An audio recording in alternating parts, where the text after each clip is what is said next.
Hey y'all, welcome back to the channel. Today we're going to be making a Manhattan and a Rob Roy. Uh, and if you hear some construction going on, my neighbors are doing something in the backyard, so I apologize for that. Uh, but the difference between a Manhattan and a Rob Roy is they both have like 2 dashes of bitters, about maybe an ounce of vermouth, maybe a little bit less. But it really comes down to the spirit, the main spirit. A Manhattan, typically you want a rye whiskey, but you can also go get away with bourbon. I unfortunately don't have rye, so I'm going to go with bourbon. I'm going to go with the Templecraft over here. And for the Rob Roy, I'm going with good old Monkey Shoulder. And so, uh, and I have two different types of glasses because why not? I thought of this last second. And I think this is actually going to prove better. And this typically goes into a martini glass. I don't have any martini glasses. I don't know what happened to them. So I'm going to be kind of fancy and do it in a diamond, which sounds good on paper, but I think we're going to probably regret that later on. And a flute, which I think is be the better of the two. So, with that being said, let's go ahead and make this drink. Um, I guess we'll go ahead and start with bitters. It's only 2 dashes of bitters. We're using Angostura. I'm making a mess. I'm not done. Okay. Okay, so not much. And about, I think I saw like it was 3/4 of an ounce of vermouth. So about that much. So what if now? What happens if you don't have any sweet vermouth? Like, can you still make this drink? Yes. If you get like a a Swedish wine or a semi-sweet wine, red wine, then yeah, because you're using like less than an ounce. So it's not going to make that much of a difference. And a vermouth is kind of like a wine already. So, like, it's not going to. I don't think you, if you do that, like you're serving to someone, I don't think that they'll mind, or they shouldn't. Alrighty, so, for the Rob Roy, Monkey Shoulder.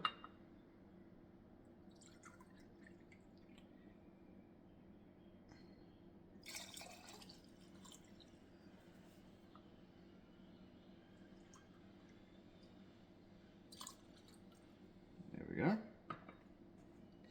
And of course, ideally, you want to use jiggers or some type of measuring. I like that. Mine are still getting washed, so I'm using a shot glass, and I had to measure how much it can hold. And now for a Manhattan.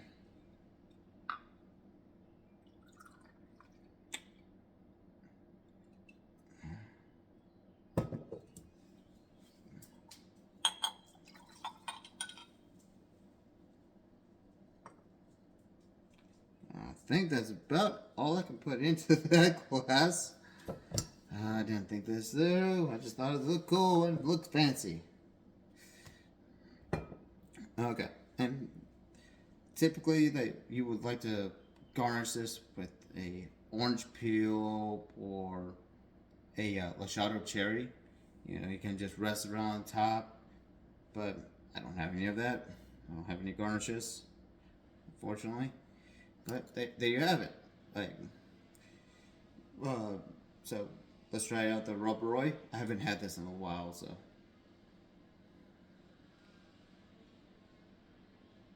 that's interesting. It's like on the nose, of course, you get the Scotch. You know, I can smell the malts, the little bit of the smoke, peat, a little bit of honey, but I can also smell a little bit of the vermouth, the sweetness of the vermouth, and a little bit of spiciness in the bitters.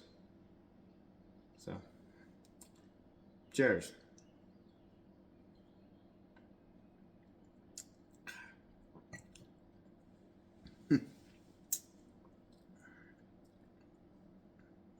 Yeah. Ooh, there's the smoke. Yeah, I mean it's a classic for a reason. Uh, it there is a bit of spiciness going down, but I think it's the vermouth.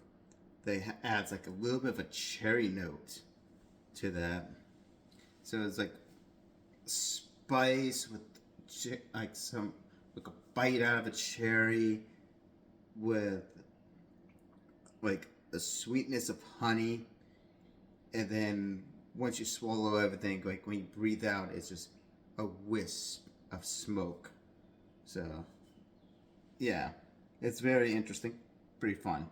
Now let's try the Manhattan. So I don't know why I bought these glasses. I just thought it looked cool and looked fancy. So, but we'll see like how they are drinking out of it. It might be a little bit awkward. So Manhattan, cheers.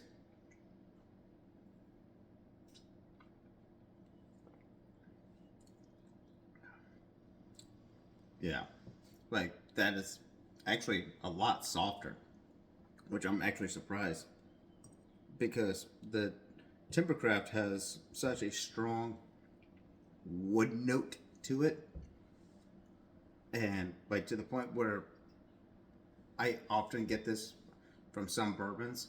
Like it's kind of like and like almond skin when it gets caught in your throat, in the back of your throat a little bit.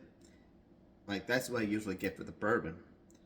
But with this, it goes down smooth. It doesn't really burn all that much. Like it's very rounded and very soft on the palate, surprisingly. Um, Mind you, the Timbercraft, I believe, is 98 proof, which just because something is high proof doesn't mean it's going to burn more. Like, I've had 80 proofs that, like, felt like I was drinking gasoline. I've also had some proofs that are 137, and they go down, like, smooth like butter. So, yeah, take that with you, Will.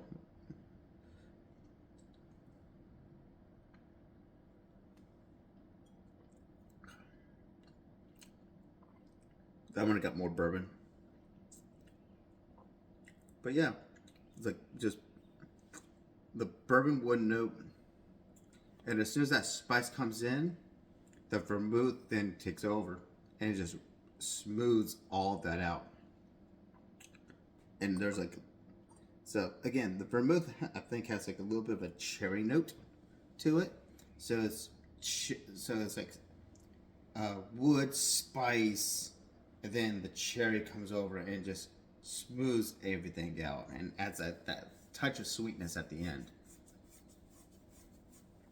I guess in a way you can say like it's if you got a get a cherry like maraschino cherry and you drop it into your Coke, you'll get that spicy like the spice bitterness of traditionally that's in Coke, but then you'll get that little bit of cherry at the end, and like, oh, this is actually pleasant.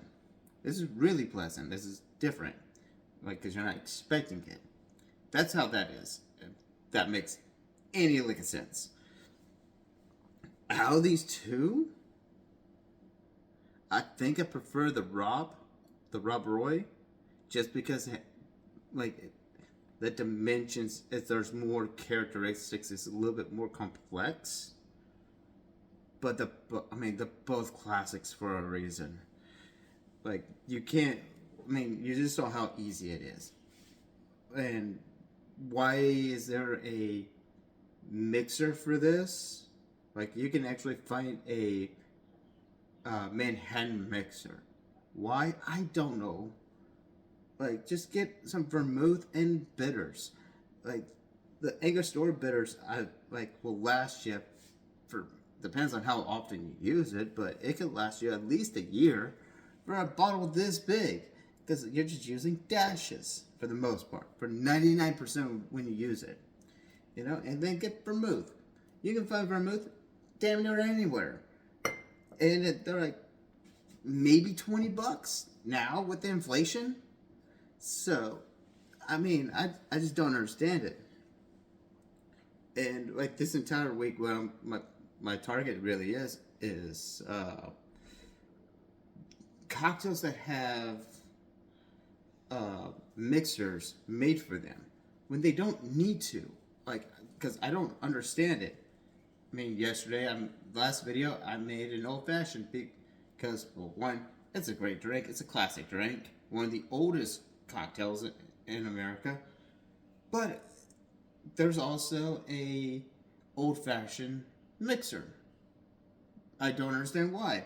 It's just simple syrup, bitters, and then you add your liquor. That's it. I don't understand why there's a mixer. And usually these mixers are just heavily with syrup, heavy with sugar, when they don't need to be. So, like, I'm going to be making a margarita probably, like, sometime this week. But the only mixer that makes sense to me, as being has bartended for some weddings and some other parties, Bloody Mary mix, I will definitely agree with. Use the damn mixer, like, especially if you're doing it at parties. Because there's so much crap that gets put into that stupid thing. You need so many ingredients. When you have a lot of people, just vodka, pop the top of the zigzag, or zing zang, whatever the brand is, pour that in, done. It's so much easier than actually building that from scratch, and less of a headache. But if there's, you already saw, like, I just made 2 cocktails in 2 minutes. So you don't need a mixer for this, and there shouldn't be one that exists, but they exist. And I bought the mixer once upon a time. I don't think I have it anymore, thank God. And it was just heavily with syrup, heavy with sweetness. Like, it's like if you added 2 dashes of Angostura bitters and then half a bottle of vermouth, and then half a bottle of simple syrup. It was just so syrupy. I'm like, why does this exist when it's just 2 ingredients? And then you add alcohol to it. I don't understand it. But I hope that this was at least somewhat educational. And I hope that you enjoyed this. If you did watch the video this far, thank you. If you like this kind of stuff, please give me a like. Put down in the comments like what you want me to try next, or want to see next. And again, I'm looking very forward to the future because I have a lot of plans, and that could either go really right or really wrong. Either way, you're going to be seeing it. So that's all I got. Hit that notification bell so to get notified if you like this content, and if you see my videos and you like it, subscribe. You don't have to, but why not? So that's all I got for you today. I'll see you on the next one. Peace.